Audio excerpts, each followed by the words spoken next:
Alright guys, I gotta do it. I have to play the race card. Where in the hell are the black characters in these movies?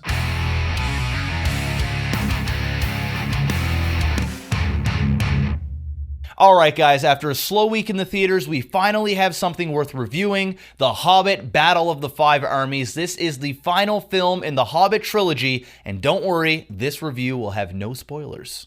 Now, because this is a spoiler-free review and a lot of people are going to see this film, I'm going to be very vague when it comes to telling you about the plot.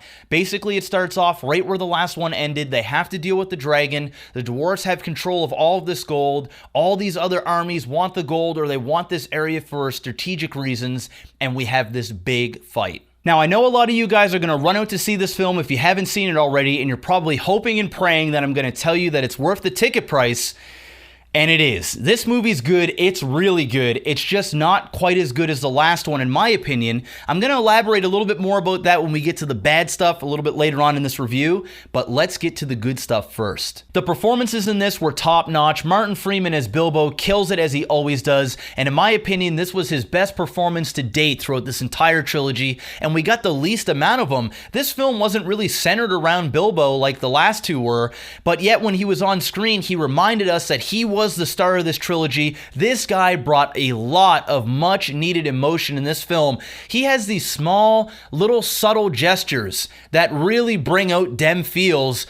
I just love him in everything he does. Martin Freeman is a god. Now, I have to say, the real star of this film and the standout performance was by Richard Armitage as Thorn. I really liked him in the last two films, but I loved him in this. There was so much more depth to his character, and although he was making a lot of questionable decisions, I was still rooting for him. I wanted him to succeed. I was sympathetic to what he was going through, and he did a fan-fucking-tastic job at turning off and on this personality switch, and you'll know what I'm talking about when you see the film. Now, let's talk about the action in this because there is a lot of it. The last hour and 30 minutes is nothing but war. It is nonstop. It is relentless. Some of you guys are probably going to want to shit down my throat when I say this, but it became very, very tiresome. It was like Michael Bay-like. I can't believe I just said that, but seriously, it was like the last Transformers film where the shit just never ends. Now, don't get me wrong. They do it a lot better in this, and there's definitely some sequences where you're just mind-fucked. You're going, whoa, this is awesome!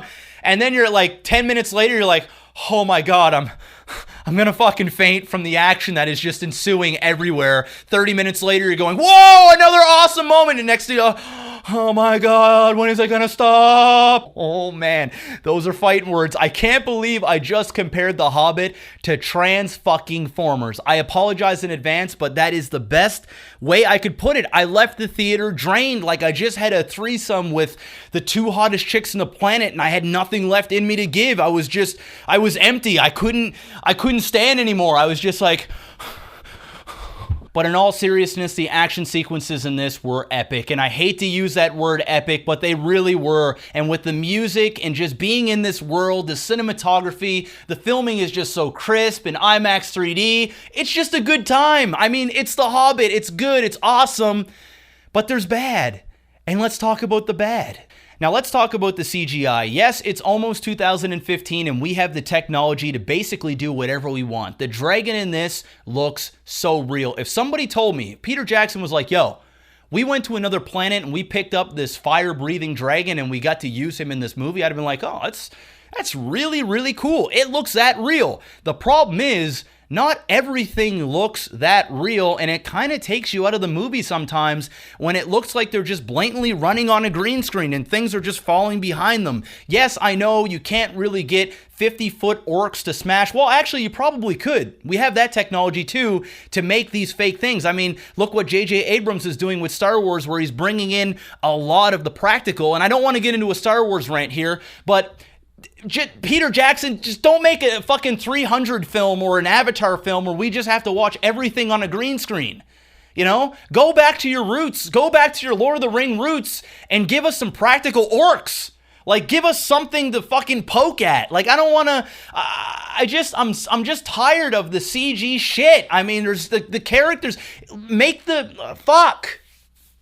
I can't even concentrate. I can't...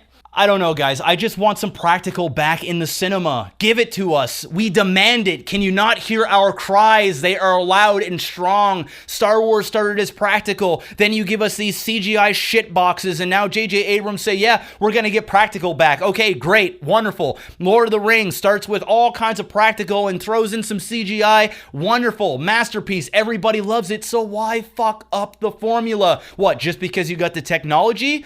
No, stop the madness. Yes, okay, incorporate some of it.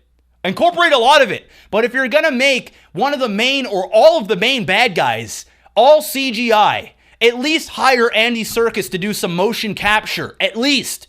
Give these bad guys some character. Give them some depth.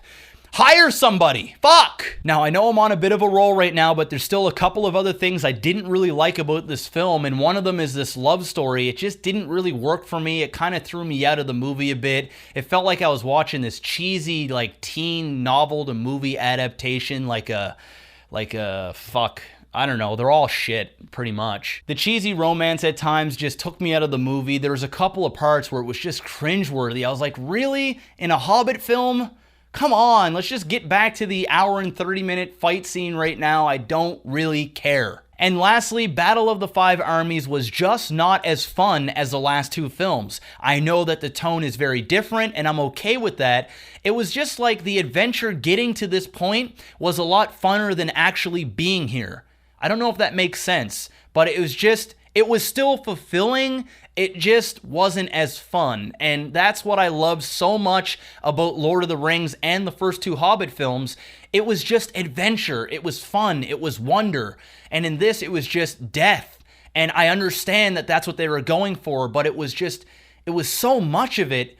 And there was so much of the stuff that I loved from the other ones that just didn't make its way into this last film. Now, I know I beat this up pretty hard at a couple of points, but please don't let that scare you from seeing this film. It's a good time. In fact, it's worth an IMAX ticket. I would go see it on the biggest screen. The cinematography is great. The acting's great. The action's great. The music is phenomenal. It's a fun time. I liked it more than the first one. I didn't like it quite as much as the second. Kayla loved it. You might love it. You might nitpick it a little bit like I did because I love the material so much. I'm still going really high, guys, even though I said some bad things. I'm giving this a holy sweet tits rating. So, what did you guys think about Battle of the Five Armies? Did you like it? Did you not like it? What was your favorite ones in order, excluding the Lord of the Rings, but we're just talking the Hobbit? Let me know in the comments below. Thank you so very much for all the support, guys, on my Patreon page. We're getting more and more supporters, so thank you so much. Sorry that there hasn't been as much movie reviews. It's just been really dry in the theater. I'm going to get some more out for you. I'm heading to New York tomorrow. I'll be away for 4 days, but I'll pick up right where I left off when I get home. Thank you so much, guys. Hit that like button, subscribe, and of course, stay Bouse.